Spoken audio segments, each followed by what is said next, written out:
예, 3차 시 이어서 합시다. 11주에는 지금 페미니즘 소설과 사회학적 상상력 이런 주제를 가지고 구병모 소설 내 이웃의 식탁을 읽는 중입니다. 1차 시에서 1차 시에서 이 소설이 제기하고 있는 문제가 무언가, 그것이 변화없는 현실과 불편한 타자들에 관한 이야기다, 이런 설명을 했었죠. 2차 시에서는 이제 그 등장인물들을 중심으로 갈등의 구체적인 양상들을 살폈습니다. 3차 시에는 이제 이 소설에서 가장 그 갈등의 핵심적인 갈등인 이제 어떤 그걸 뭐라고 설명을 하면 좋을까요? 하여튼 여기 쭉 보죠. 서효진과 홍단의 남편인 신재강 둘이 이제 카풀을 하면서 일어나게 되는 어떤 미묘한 그 감정상의 문제를 한번 보도록 합시다. 일단 두 사람이 왜 카풀을 하게 됐는지는 지난 시간에 설명이 됐습니다. 예. 그래서 하여튼 서효진을 향해서 은근슬쩍 스킨십을 시도하는데, 근데 신재강은 이게 이제 언제나 보면 선을 넘을 듯 말 듯. 그러니까 서효진의 입장에서 보면 선을 넘을 듯 말 듯 애매모호한 말과 행동으로 서효진을 굉장히 당혹스럽게 해요. 소설을 실제로 읽어보면. 그래서 나는 이제 이게 서효진의 입장에서 볼 때는 일종의 그루밍 성범죄 한 유형으로 이해할 여지가 있다, 이렇게 좀 생각을 했어요. 명확한 건 아니에요. 왜냐하면 이제 우리가 보통 그루밍이라고 하는 것이 내가 자료를 찾아서 이제 정리를 하다 보니까 학술적으로나 법률적으로 명확하게 정의 내려지는 것은 아니고, 일반적으로 그 성범죄자들이 피해자들을 유혹하기 위한 어떤 비폭력적 방법을, 그다음에 이제 좀 오랜 시간 정서적으로나 심리적으로 또는 뭐 경제적으로 의존 상태에 있는 이제 나이 어린 그 청소년들을 대상으로 한 성폭력 범죄에, 대체로 이제 언론에서 뭐 묻지마 범죄와 같은 그런 방식으로 일종의 그루밍 성범죄, 이렇게 네이밍, 이름 붙이기, 이런 것이 이제 우리 사회에서 하나의 상례처럼 되어 있어요. 그래서 이제 사실 이 신재강의, 서효진에 대한 신재강의 이런 그 어떤 애매모호하면서도 서효진 입장에서 볼 때는 분명한 어떤 성적 그 성희롱과 함께 성폭력에 해당된다고 볼 수 있을 텐데, 이걸 그루밍 성범죄로 네이밍하기는 좀 어려운 부분은 분명히 있어요. 그러니까 내가 이제 여기서 그루밍이라고 했을 때는 이 소설에서 서효진에 대한 신재강 일련의 성적 농담과 스킨십이 결국은 친밀한 관계 형성과 성적 행동에 대한 무감각을 동반하고 있기 때문에, 그런 의미에서 이제 전형적인 그루밍 성폭력의 한 유형으로 내가 어, 보고는 있지만, 그래서 그것의 외피는 지금 친밀감을 가장한 애매모호한 성격을 지니고 있지만, 당사자인 서효진은 성적 불쾌감을 지속적으로 느끼고 있거든요. 음. 자, 이제 뭐 네이밍은 크게 중요한 건 아닙니다. 물론 이제 네이밍이 그 장점은 있어요. 그렇다면 우리 사회에서 무슨 어, 이제 여러 가지 어떤 성적 폭력의 내용들, 이를테면 언어에 의한 뭐 성희롱, 그다음에 이제 신체 접촉을 포함한 어떤 성적 폭력, 이런 것이 예전에는 그게 하나의 성폭력이라고 하는 그런 개념과 어떤 범주에 포함되지 않았죠.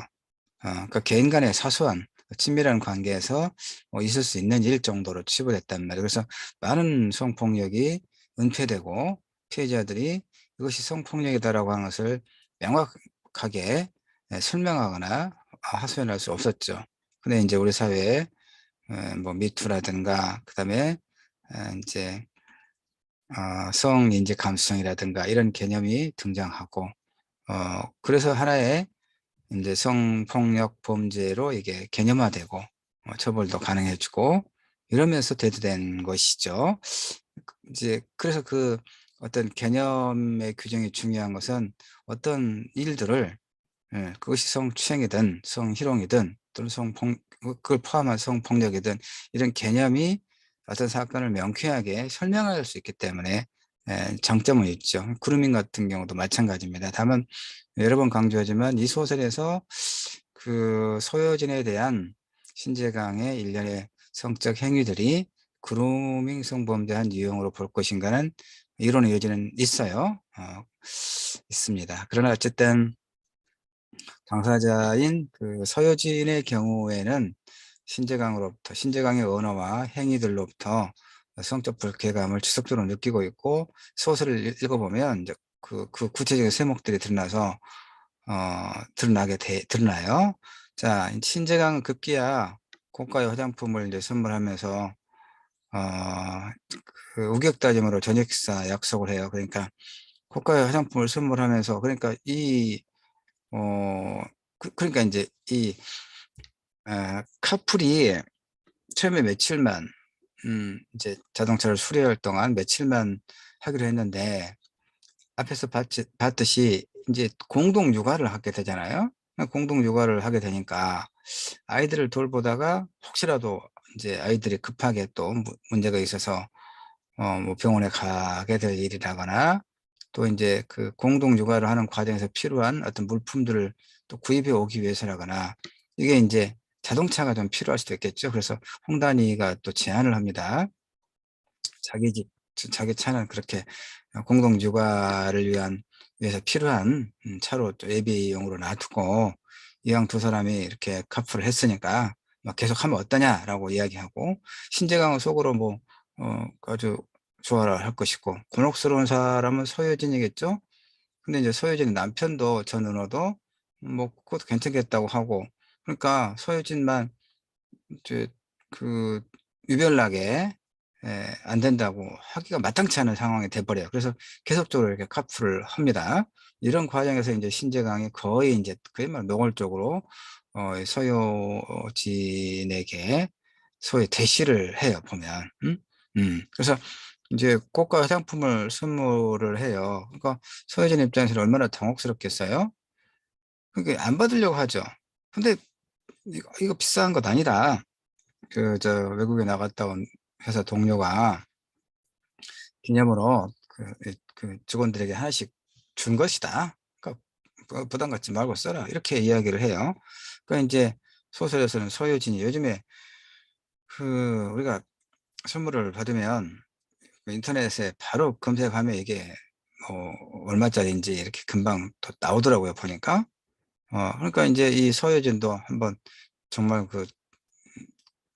어, 그렇게 비싸지 않은 것인가, 부담 없는 것인가 확인을 인터넷에 한번 해보는데, 신재강의 말처럼 무슨 그 직원이 외국에 갔다 오는 김에 동료 직원들, 회사원들에게, 사무실 직원들에게 하나씩 나눠주기 위한 기념품으로 사올 정도의, 그 정도, 얼마면 그 정도면 가능할까요? 한 10,000원 정도? 어. 근데 그렇지 않아요. 굉장히 고가였어요. 그러니까, 이 소유진은 굉장히 마음속으로 부담을 갖고 있는 거예요, 일단. 그런데 어쨌든 신재강이 화장품을 선물하면서 이제 서효진이 거부를 했죠. 안 주셔도 됩니다. 이거 받을 수 없습니다라고 해도 신재강이 아까 얘기했던 것처럼 이거 부담 없이 쓰는 거다. 그 동료가 외국 갔다 오다가 출장 갔다 오다가 하나씩 사온 것일 뿐이다. 그러니까 서효진이 이제 그냥 말로 내가 늘 받기만 해서 언제 식사라도 한번 대접해 드려야 할 텐데라고 그냥 이렇게 이야기를 했더니 신재강이 잘 됐다는 식으로 "아 그러면 오늘 저녁에 합시다."라고 식사 약속을 그냥 우격다짐으로 해 버려요. "오늘 저녁에 합시다." 그리고 어 집에 있는 사람들에게는 말하지 말고 "우리 둘이만 식사하는 걸로 합시다."라고 말하니까 그 소효진이 얼마나 당황스러워요. 여기서부터 인제 봅시다. 그래서 소효진은 20살 새내기 대학생도 아니고 무심코 닿는 손길이나 눈길에 의미를 부여하면서 신경을 곤두세우기에는 인제 3 년간 살았어요. 그렇죠. 30 후반이니까. 세상의 웬만한 시련을 온몸으로 통과해 온 36의 나이였다. 그 말 우리가 흔히 하는 말대로 선전수전 공중전 다 겪은 나이예요.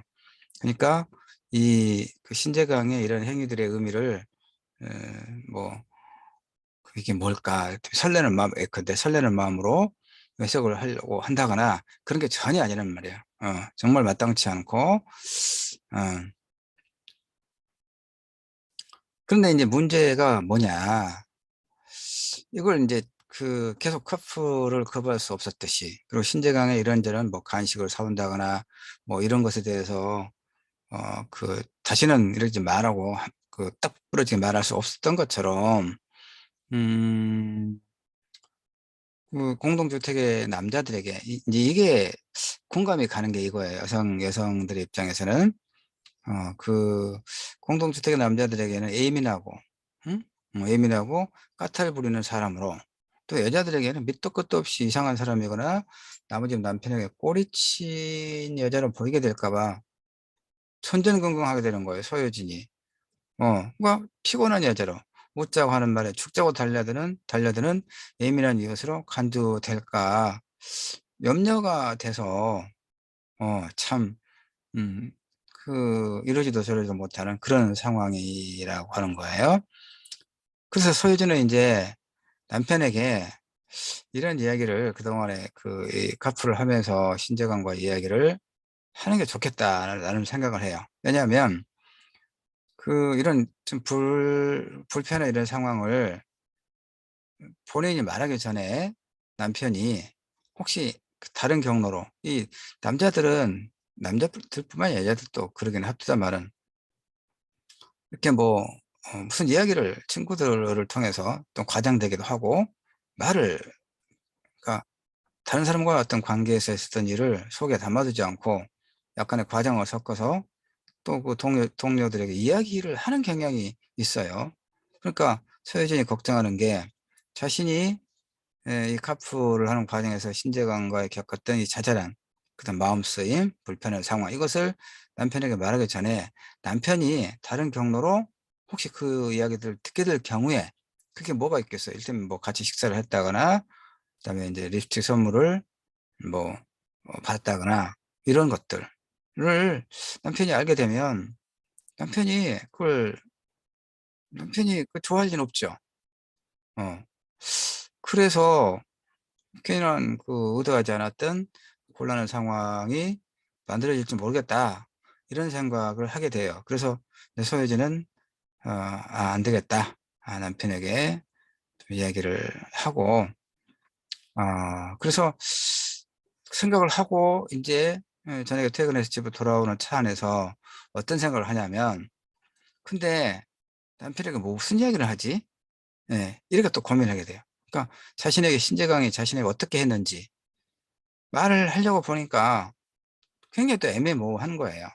애매모호한 상황을 효과적으로 묘사해서 남편을 이해시키는 데에는 그러나 이루 말할 수 없이 섬세한 사고 회로와 큰 에너지가 필요하다는 생각이 일어나서 그만 포기하고 말아요. 왜냐하면 남편이 그런 사소한 것처럼 생각되는 이야기를 했을 때 남편의 반응이 걱정되는 거죠. 또 남편이 "아니 당신이 어떻게 처신했으면 그 남자가 당신한테 어 뭐 빵 먹고 입에 부스러기를 손으로 틀어 준다거나 어 뭐 립스틱을 사다 준다거나 저녁을 먹자고 한다거나 또 시껄렁한 성적 농담을 한다거나 그럴 수 있겠느냐. 당신이 받아 주고 당신도 같이 뭐 좋아서 어 그 하니까 그랬을 거 아니냐."라고 인제 이렇게 할 가능성이 있죠.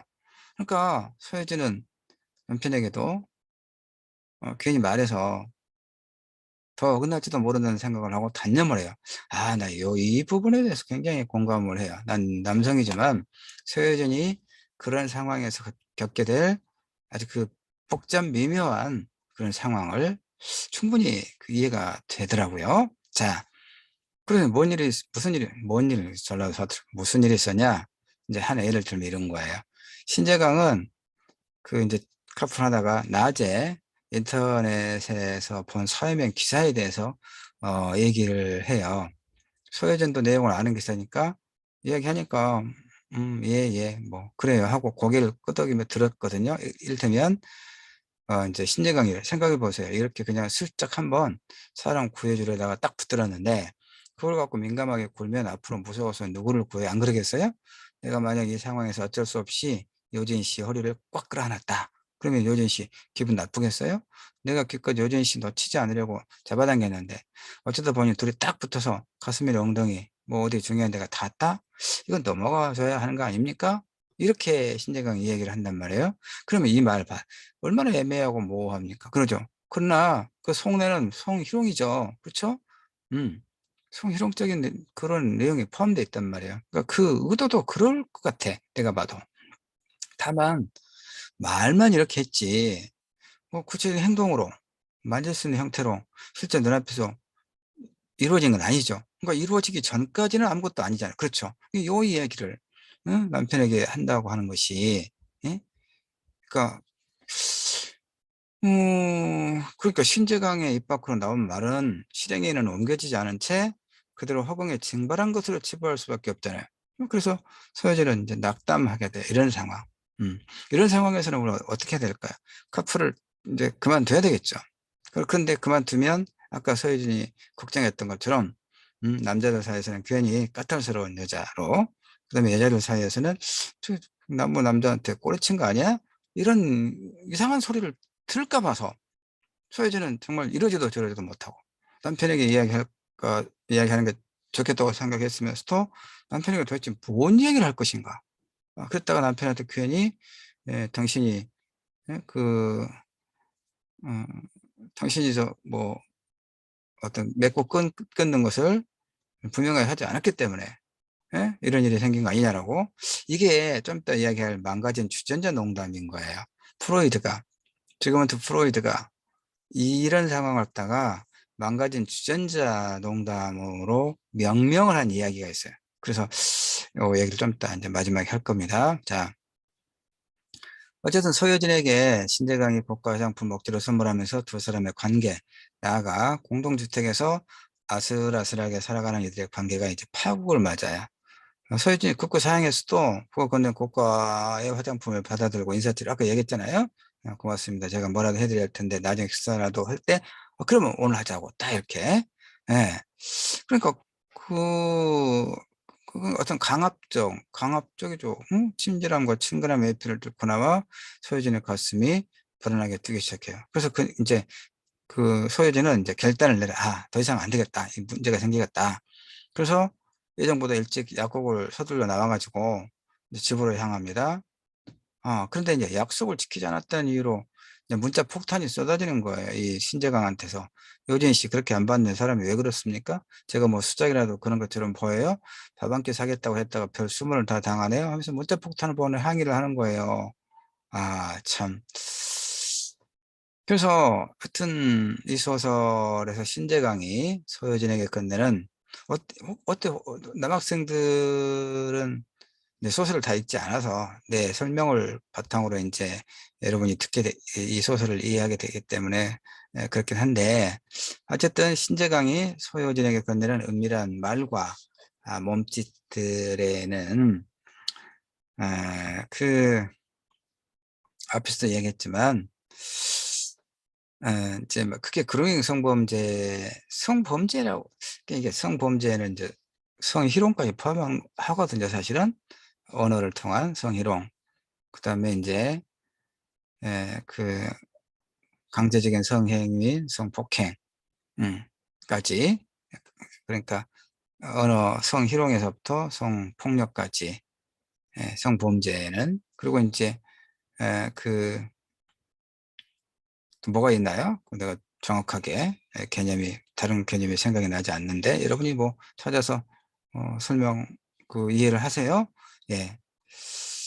나는 이제 이것을 그루밍 어떤 성범죄의 한 유형, 정확하지는 않다고 그랬습니다. 아까 계속 설명했어요. 그러나 어쨌든 신재강의 행위가 결코 평등하지 않은, 문제는 이거예요. 그게 그루밍이든 아니든 상관없이 이 신재강과 소유진의 관계에서 소유진은 불쾌감을 느끼고 있죠.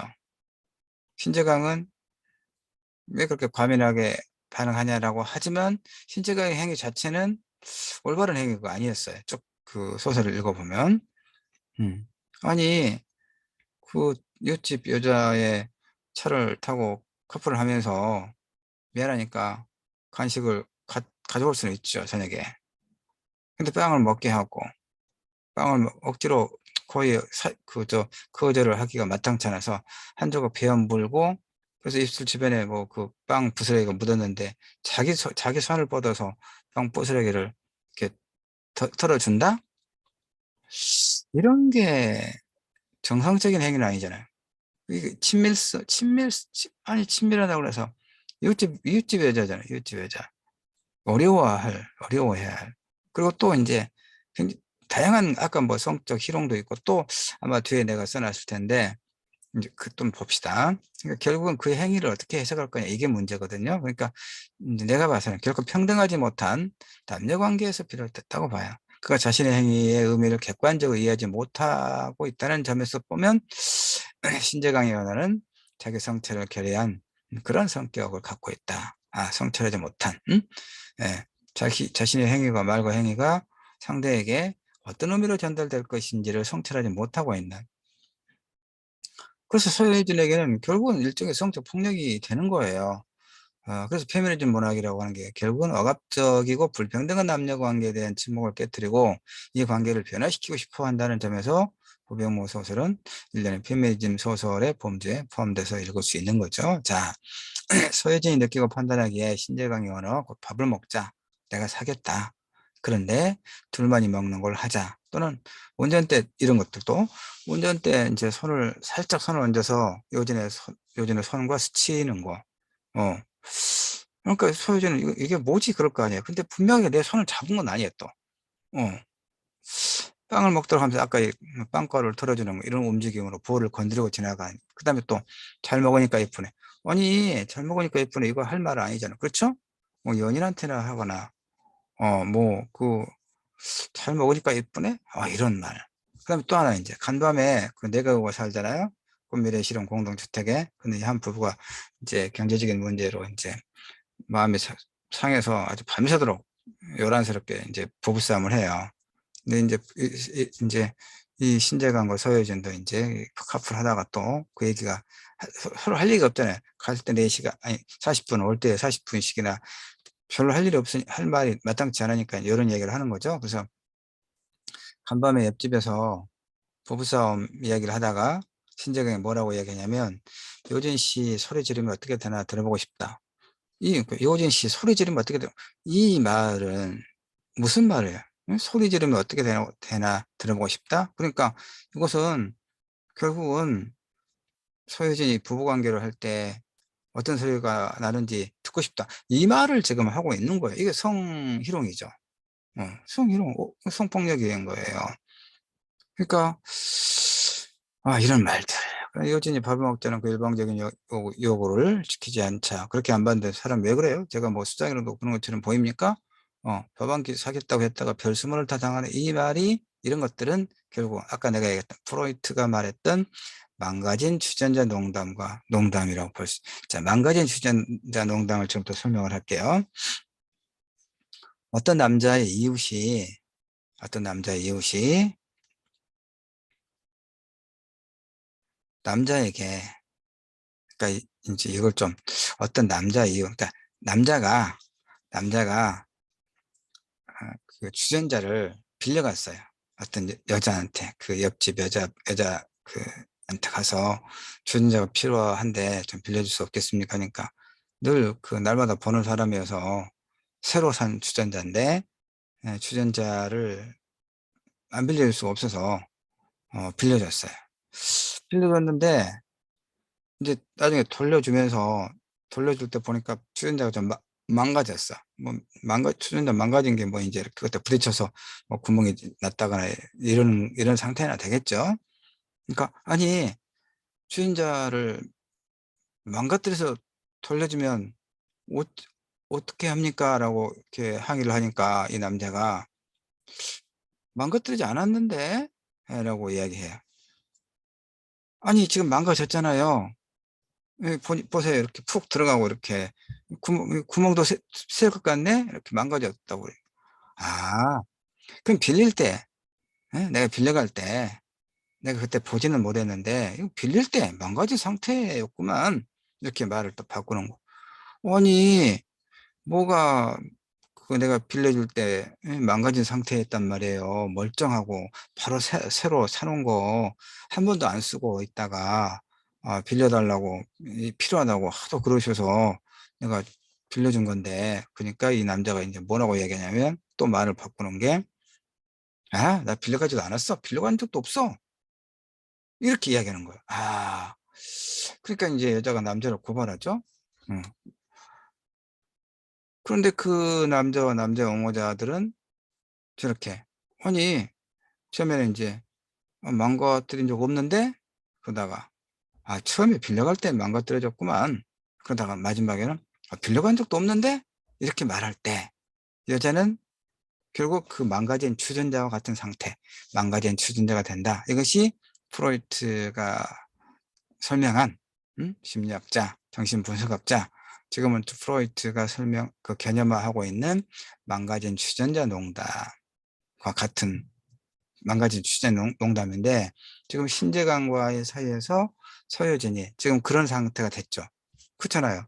서효진은 뭐예요? 그냥 이런저런 사정 때문에 할 수 없이 또 마을 몇 사람들이 같이 어차피 시내로 가는 길이니까 출퇴근하면 좋겠네라고 하니까 거절도 못하고 했단 말이에요. 근데 아침에 출근할 때는 마을에서 같이 출발할 수 있지만 집으로 돌아올 때는 이게 두 사람의 퇴근 시간이 딱 정해진 거 아니죠.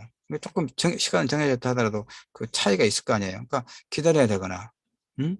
먼저 와야 되는데 신재강이 끝나고 올 때까지 좀 기다리거나 그러니까 그 사람은 이제 그걸 미안하다고 뭐 간식을 좀 사온다거나 그것까지는 그럴 수 있는 상황인데 그 중간에 아까 내 이야기했던 이런 이제 굉장히 불편한 어떤 성적 농담이라든가 그다음에 이제 그 소위 성적 스킨십 원하지 않는 스킨십이라든가 그다음에 이제 뭐 고가의 화장품을 선물하거나 저녁에 단둘이 밥을 먹자거나 이런 거 계속 뭔가 애매모호한 행위의 말과 행위가 반복되지만 그 속내를 지금 36살 넘어고 소유진이 전혀 모를 게 아니단 말이에요. 이건 분명히 나한테 뭔가 그 어떤 속셈을 갖고 나한테 접근하고 있는 거란 말이에요. 서여진이 볼 때. 예. 자, 그래서 서여진은 그것이 오해였든 진실이었든 간에 공동체 생활의 자본을 가져온 장본인으로 이렇게 찍히고 나면 모든 주민과의 관계는 파탄이 나겠죠. 그러겠죠? 어. 그런 상태로는 입주한 지 얼마 안 된 이 공동주택에서 더 이상 평범한 인사와 몸짓과 말을 건네며 살기가 어렵겠죠. 그런 판단 때문에 얼굴을 이제 굳히지 않고 농담을 농담으로 받아 넘기고 했다 이 말이에요. 근데 삶이라고 하는 것은 다짐만으로 이루어지는 게 아니죠.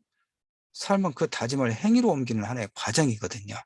그 다짐을 행위로 옮기려 할 때 부딪히는 난관, 혹은 그 행위의 결과를 얻게 되는 칭찬, 욕, 이런 것이 바로 삶이다, 이런 얘기입니다. 그러니까 소유지는, 계속 이야기하지만 원하지 않는, 스스로는 원하지 않았던 그 카풀을 통해서 옆집 남자 신재강을 태우게 되고, 그래서 신재강과 갈 때 40분, 올 때 40분, 그 시간 동안에 그 성적 어떤 불쾌감을 느끼게 되고 급기야는 저녁에 단둘이 식사를 하자고 하는 말을 더 이상은 이런 상태를 지속해서는 안 되겠다고 생각하고 만남을 회피하고 일찍 집으로 돌아오는 과정에서 이제 문자 폭탄을 받게 되는 상황이 되는 거예요. 그래서 서여진은 이제 결국은 별거를 하게 됩니다, 남편과. 이제 왜 그러냐면 그리고 이제 공동주택을 떠나거든요. 어, 그것은 그 이제 아까 서효진이 그 신재관과의 저녁 약속을 이제 일방적인 약속이었지만 어쨌든 그 저녁을 같이 먹으면 안 되겠다 어, 생각을 하고 이제 차를 몰고 집으로 오다가 이 차가 굉장히 오래된 낡은 그 연식의 자동차여 가지고 다운이 돼 버려요. 그러니까 그 애매하게 이제 마을 걸어서 뭐 한 얼마 이제 남지 않은 그 시간이어서 또 저녁 시간이 되고 그래서 이제 그 다음날 견인차를 부르거나 그럴 생각을 하고 일단 걸어서 집으로 이제 오고 있습니다. 뭐 한 10분, 20분 걸었다 치고 그런데 이제 뒷부분에 설명이 내가 또 해놨으니까 그걸 보고 왜 이제 결국 이 파경의 부부 관계에서도 별거를 하게 되는가를 또 이제 사정을 좀 봅시다. 자, 사람들은 이제 대부분 아이를 낳고 기르는 과정에서 깨닫게 되는 게 있어요. 뭐냐면, 아이가 태어나잖아요. 그러면 삶의 규모가 이제 좀 늘어나요. 그렇죠. 아이를 키우는데 필요한 그런 어떤 육아용품, 생활용품을 다 그 아이 위주로 이제 소비가 일어나게 돼요. 그러니까 나도 지금은 우리 아이들 뭐 다 자라서 그렇지만 어렸을 때만 하더라도 어린이날 되면 우리 아들이 좋아할 만한 이제 뭐 마징가 제트 이런 그 장난감, 딸이 좋아할 만한 그 무슨 바비 인형 같은 거, 예, 이런 세트, 예. 또 생일날, 예. 또 명절, 자 이런 그다음에 이제 또 그런 것을 맞춰서 옷도 또 사 입히고 또 어디 놀이공원도 가고, 예, 이런 그러니까 아이를 낳고 아이를 기르는 과정에서 아이들을 보살피는 것으로 소비도 집중되고 그야말로 모든 그 어떤 마음 쓰임도 집중이 돼요. 그런데 보세요. 그런데 이렇게 아이의 탄생으로 삶의 규모는 이제 늘어나죠. 그런데 재정은 축소돼. 그러니까 돈은 그 아이의 양육에 다 들어가는 거죠. 재정은 축소되는 아이를 겪어요. 그 다음에 자라면 이제 초, 중, 고, 대학 다 이제 아이가 성장하는 것에 따라서 더 많은 재정이 필요하죠. 그러니까 한국 남성뿐만 아니라 한국의 이제 그 가장들, 하여튼 그 뭐 남성이든 여성이든 부모들은 아이들 그 대학까지 보내고 나서 그 이후에 노후를 준비해 뒀느냐라고 하는 질문에는 굉장히 많은 비율로 그렇지 않다고 대답하죠. 왜냐하면 아이들을 돌보는데, 그다음에 교육을 위해서 자신들이 가지고 있는 것을 거의 다 쏟아 부었기 때문에 자신들의 노후를 준비를 미처 못 해놓은 거예요. 일반적인 사람들. 자, 그때 나서, 그때서 이제 한번 깨닫게 된다, 이 말이에요. 자신의 삶이 어디에 위치하고 있었던지를, 또는 어떻게든 시간을 보내면서 세세포의 수를 착실히 불리는 것이 어린 아이들의 일이라면, 성장해 가는 거. 그 아이들을 바라보는 어른들의 일은 뭐냐? 주로 시간을 견디는 데 있다는 것. 참.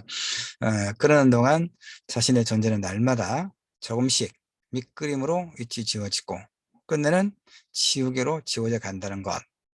이제 뭐 소설이니까 이렇게 수사적 표현입니다만은 충분히 여러분들이 의미는 이해하겠죠? 그래서 이 소설은 작은 규모의 회사에 다니면서 제때 월급을 받아오지 못하는 남편 고해산, 그다음에 그런 남편의 턱없이 부족한 데다 불규칙한 수입을 보충하기 위해서 SNS를 활용해 중고품 거래를 하다가 수치를 모른다는 비난을 듣기도 하는 강교원은, 그러니까 고해산과 강교원은 이제 밤새 부부싸움을 했 사람들이 고해산과 강교원인데, 아내 소여진이 약국으로 출근해서 넉넉지 않은 생활비를 벌어오고 자신은 집에 남아 아이를 돌보는 전은호는, 실패한 영화 감독이라고 그랬죠. 전은호는 강교원에게 그래서 동병상련 비슷한 감정을 느끼게 되죠. 전은호는 남성이죠. 강교원은 여성이고, 두 사람의 이제 공동주가 또 하필 그 당번이었던 모양입니다. 두 사람은 아이들을 데리고 이제 시내 키즈 카페에 다녀오고, 다른 사람들은 이러저러한 일로 공동주택에 남아있자는 저녁 시간에 강교원과 전은호가 누굽니까? 서 앞에 서효진의 남편이죠. 자, 그래서 서혜진이 아까 차가 다운돼 갖고 걸어왔다고 했잖아요. 집을 향해서. 근데 이제 걸어오다가 딱 집에 들어와서 본 거예요. 제 공동주택이니까 뭐 정원이라고 할까? 그런 데서 이 두 사람이 이제 이렇게 뚜루 식탁에 앉아서 웃음꽃을 피우며 이야기를 나누고 있어요. 이게 아까 신재강 일방적인 저녁 약속에 가지 않으려고 일찍 퇴근하던 서효진이 그런 광경을 딱 보게 되는 거죠. 그러니까 서효진의 입장에서는 또 물론 이제 이 강교훈과 전은호가 뭐 다른 게 없어요. 그냥 아이들을 돌보는 당번이었고 둘이 이제 하여튼 경제적인 문제로 그 어려움을 겪고 있는 그런 동병상련이랄까 그런 처지에서 그날 키즈 카페 갔다 오고 얘들 이제 쉬고 그럴 때 둘이 웃음꽃을 피우고 있을 뿐이란 말이에요. 그렇게 타들 건 아니에요. 근데 서효진의 입장에서 서효진은 지금 불이 나갖고 마음속에 열불이 나서 오고 있잖아요. 근데 자기 남편이 또 이집 여자 둘이 앉아서 깔깔거리고 박장대소하고 있는 걸 일단 그 꼴을 보는 거야. 그러니까 얼마나 또 화가 났겠어요. 그런데 또 두 사람 이야기 중에서 남편이 전원호가 그날의 비용 전부를 부담했다는 이야기도 이제 알게 돼요. 그러니까 다 나눠야죠. 그럴 거 없다고. 그러니까 이 소유진이 그랬어. 오늘 이 인간이 지금 오늘 다 썼단 말이지 하고 상당히 언짢은 왜냐면 자기는 지금 6천 원 언니가 그 6천, 그 4천 언니가 4천도 넘어서 6천 언니가 운영하는 그 약국에 알바를 하면서 사실 그 약국도 이제 내가 이야기는 생략했지만 소설을 보면 이제 이 알바를 쓸 필요가 없을 정도로 이제 이웃에 큰 약국이 또 생겨가지고 약국이 또 재정적으로 어렵게 돼요. 그래서 서효진은 그 약국도 조만간 그만두게 돼야 돼요. 이런 상황인데 지금 남편은 일단 집에서 놀면서, 응?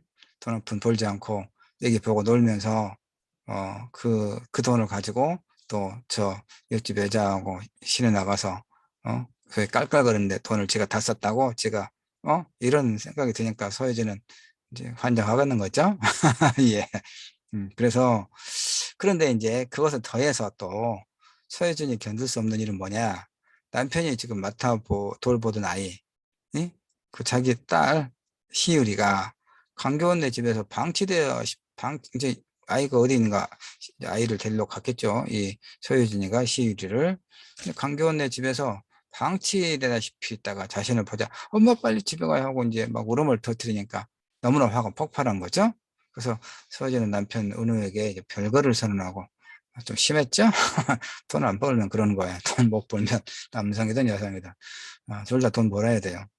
둘 다 돈 벌어야 되고 그래야 그나마 다른 것은 좀잘 자라다 싶은 것도 같이 이겨낼 수 있어요.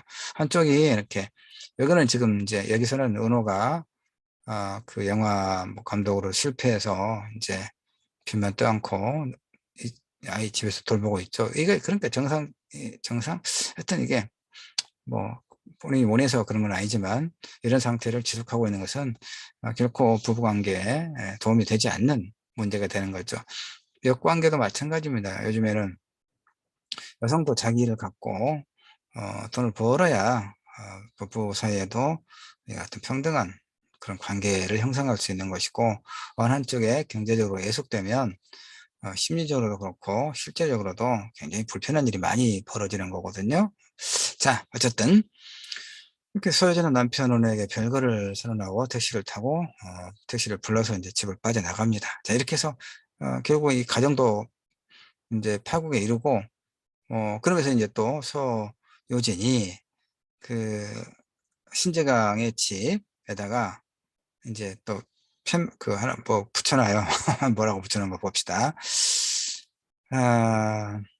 하여튼 엄마가 독박 육아를 당하고 있던, 독박 육아를 자처하였던 독박 육아 상황에서 느끼는 일종의 어떤 불안감은 자녀 양육을 혼자 감당해야 한다는 억울함으로 이어지고 시간이 흐름에 따라 이러한 감정은 분노로 이어져요. 근데 이 소설에서 아이를 맡아 키우는 사람은 남편이지만 소유진의 분노는 결국 일 가정 양립이 애초에 가능하지 않은 그런 현실을 또 잘 보여주고 있어요, 이 소설은. 그래서 이 글에서 다루고 있는 이제 이 평론, 네, 그래서 다루고 있는 구병모, 내 이웃의 식탁 구병모 작가뿐만 아니라 최근에 여성 작가들의 소설들에서 이제 많이 드러나는 게 뭐냐면 이 육아의 어려움, 그다음에 일과 양육의 불가능성을 토로하고 있는 작품들이 많거든요. 이것은 그런 그 부정할 수 없는 또는 변함없이 지속되는 현실의 한 부분, 현실이 그러기 때문에 그럴 거란 말이에요.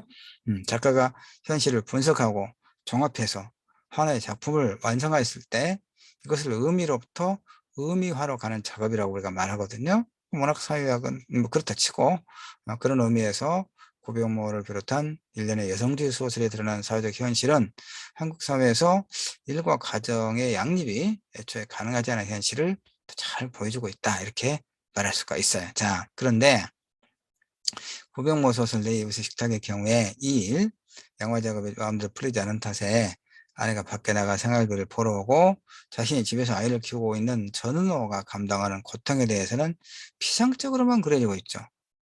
왜 그럴까요? 뭐 서여진의 고통과 그 마음의 어떤 다양한 어떤 어려움은 아주 잘 묘사를 하고 있죠. 근데 지금 전은호는 어떨까요? 전은호는 어쩌면 더 힘들지. 전은호도 힘들겠죠. 어쨌든 뭐 상대적이겠지만 돈을 벌어오지 못하고 집에서 육아를 하고 있고 아내가 뭐 또 뭐 좋은 직장 돈을 잘 벌어오고 그러면 또 다를 수도 있겠지만 어쨌든 그 약국의 알바 자리를 하고 있잖아요. 그러니까 전으로가 마음이 편했을 리는 없어요. 근데 그 부분을 좀 피상적으로만 그리고 있는 것이 있어요. 그건 뭐 내가 이제 어쩔 수 없을 것이다. 왜냐하면 여성이 결코 경험할 수 없는 남성의 세계를 형상화하기가 어렵기 때문에 구병모가 육아의 과정에서의 그 어려움, 그다음에 이제 신재강이라고 하는 이 남성으로부터 그 감내해야 되는 어떤 성적 불쾌감, 이런 것은 잘 묘사를 하고 있죠. 여성 작가니까. 그런데 이 남성 전은호가 그 감당하고 있는 고통에 대해서는 피상적으로만 그리고 있는 취약한 부분이 있어요. 그래서 하여튼 육아도 쉬운 일이 아니지만 밥벌이를 위해서 감내해야만 하는 일도 만만치 않죠. 근데 여성인 서여진 자신이 절감하고 있는 문제이기도 해요. 그래서 내가 이제 볼 때는 여성이든 남성이든 상관없이 겪는 생존에 결박된 노예적 삶의 양상. 그러니까, 음, 뭐 평소 부부 사이가 원만하다는 착각은 곳간이 차 있을 때나 가능하게 마련이다. 아, 이 소설 내 인물의 이런 발언은 누구라도 살아가는 일에 복음 혹은 비루함을 비껴가지 못한다는 새삼스러운 깨달음을 줘요. 암담하거나 씁쓸하기 그지없는. 자, 그래서 이제 마무리를 하겠습니다. 구병모 소설은 이렇게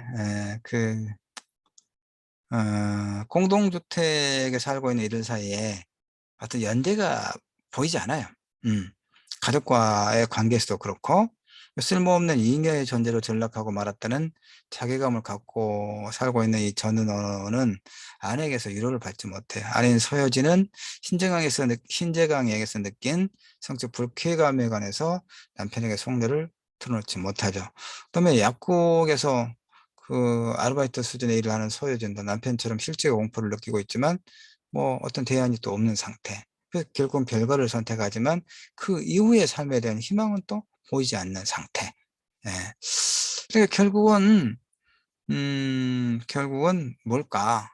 이제 이런 것들 종합해서 볼 때 작가가 독자와 소통하고자 하는 주제의식은 뭘까를 봤을 때, 이제 이런 게 하나 있습니다. 자, 이 소설에서, 어, 남자들을 어떻게 묘사하고 있는가 볼까요? 이웃집 여자에게 측은되는 그런 사람, 신재강, 경제적으로 완전히 무능한 전은호, 그것이 아니라도 보잘것없는 상황, 고해산, 월급을 제대로 받아오지 못하거든요. 중소규모의 회사에 다니는데 그 회사 사정이 여의치 않아서 월급이 몇 달째 밀리고 이런 상황. 실제로 이렇게 이런 경우가 상당히 많은 모양이에요. 임금체불. 음. 그 대신에 여성 인물들은 꿈, 미래, 실현, 공동주택의 질서를 유지하고 공동육아를 계획해서 실행에 옮기는 홍단이, 남편을 대신해 생활비를 보러 오는 소효진, 아이를 돌보면서 그림책 사파를 그리는 조연의, SNS를 통해 중고물품을 거래하는 강교원의 경우처럼 남성들과 비교하면 보다 적극적인 삶을 꾸려나가는 것으로 묘사되죠. 물론 여성들의 삶 역시 나름대로 위태로운 건 크게 다르지 않지만, 그렇게 봤을 때 이 소설은 남녀 역할의 어떤 전도, 뒤바뀜, 이 소위 젠더의 구성과 배열을 전독함으로써, 즉 남성은 밖에 나가서 돈을 벌어오고 여성은 이제 육아와 가사노동을 담당한다는 전통적인 성역할 고정화라고 하는 그런 그 기존의 가족주의적 젠더 체제를 일정하게 해체하고 있죠. 그러니까 전통적인 남녀 역할에 대한 근본적인 문제 제기일 수도 있고, 그것이 균열을 일으키고 있는 우리 현실을 핍진하게 그려내고 있는 것으로 읽을 수도 있지요. 다만 소설 인물들에 대한 성격 부여가 기방의 페미니즘 소설에서 묘사하고 있는 것처럼 그 남성은 악이요, 단순하게 이렇게 구분하면 남성은 악이요, 여성은 선이라고 하는 이분법적 구도를 답습하고 있지 않은가 하는 일말의 염려도 있어요. 특히 서여진에게 치근되는 신재강의 경우가 그러하죠. 이는 자칫 주어진 남성 지배 질서 안에서 여성은 체제와 구조의 피해자라는 단일 범주로 고정됨으로써 이 세계를 바꿀 수 있는 어떤 전망도 피해자로만 남잖아요, 서여진은 여기서. 그래서 우리 현실을 하더라도 문학의 현실을 그림으로써 그 너머의 모습을 지향해야 한다는 관점에서 볼 때는 일정하게 아쉬운 대목이다라고 말할 수 있어요. 다만 원했던 것은 아니지만 결과적으로 작은 공동체를 꾸려했던 이들 네 가족의 실험이 불가능성의 확인이라고 하는 것으로 귀결되고는 있지만, 그럼에도 불구하고 일정한 의의는 있는데, 뭐냐면 이런 신자유주의, 그러니까 그 오직 이윤만을 추구하는, 생산성과 효율성만을 추구하는 그 사람이 목적이 아니라 수단이 되고 있는 이런 신자유주의적 그런 시대에 생존에 종속된 노예의 삶에서 여성이나 남성이나 자유로울 수 없다는 것을 정확하게 이 작가가 이해하고 있는 것, 이것이 소설이 한쪽으로만 치우치지 않은 그런 어떤 장점을 지니고 있다, 이렇게 평가할 수가 있어요. 자, 평론은, 즉 비평문은 뭡니까? 텍스트의 의미를, 텍스트를 분석을 하면서 이제 줄거리를 정리하고 그 이야기를 구조적으로 살피면서 어떤 의미가 있는가, 이 소설에서 이 이야기가 우리의 삶에 어떤 의미가 있는가, 그래서 이 텍스트의 가치가 어디쯤인가를 제시해 주는 거죠, 독자들에서. 이게 이제 평론이고 비평문이라고 말할 수가 있습니다. 자, 그렇게 해서 11주는 우리가 페미니즘 소설과 사회학적 상상력, 이런 주제로, 그 사회학적 상상력이라는 말이 이제 충분히 이해가 되겠죠? 페미니즘 소설과 사회학적 상상력, 사회 현실을 일정하게 핍진하게 반영하고 있는 구병모 소설 내 이웃의 식탁을 통해서 몇 가지 이야기들을 나눠봤습니다. 그러니까 결국은 삶이라고